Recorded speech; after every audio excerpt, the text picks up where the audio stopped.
The other thing is, I go back to when I was in the FBI in the Counterterrorism Division.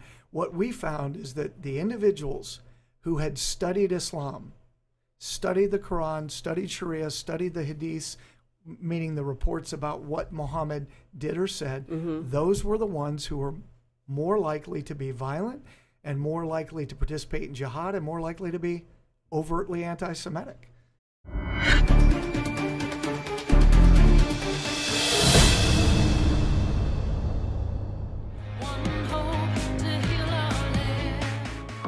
When Muslims such as Congressman Ilhan Omar speak harshly about Jewish people, harshly about the country of Israel, they are following what has been laid out, this hatred of Jews, laid out in the Quran, laid out by Islamic scholars since the time of the writing of the Quran, taught in schools today, taught in universities, taught by imams and mullahs all over the world. That's right. It is, and to put a fine point on what you just said, there's one Quran, and Islam has stated how you are to interpret that Quran, and it literally legally defines every verse in the Quran.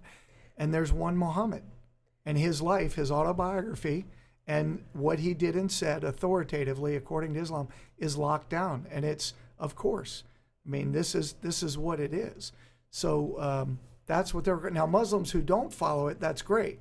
But to say that that's not what Islam teaches is just to be wrong. I'm really glad to have that much laid out very clearly, because I do think that for many, we've talked about this, you and I have many times, for many people who are Christians, who follow the Jewish faith, they don't have a lot of familiarity with the doctrines and teachings of other faiths. It sounds a little absurd, or kind of, you'd almost dismiss it, like that cannot be the case, that one of the world's major religions, actually woven throughout its teachings from its inception, teaches hatred of Jews. Well, I just have two quick points on that. Number one, the whole purpose of Islam, according to Islam, is to establish Allah's divine law, sharia, on the whole earth. That's the purpose of Islam. And the way you do that is you wage jihad until the entire world's under sharia. That's it. And there's no other version of Islam that teaches something else. So that's first part, number one. The other thing is, I go back to when I was in the FBI in the Counterterrorism Division.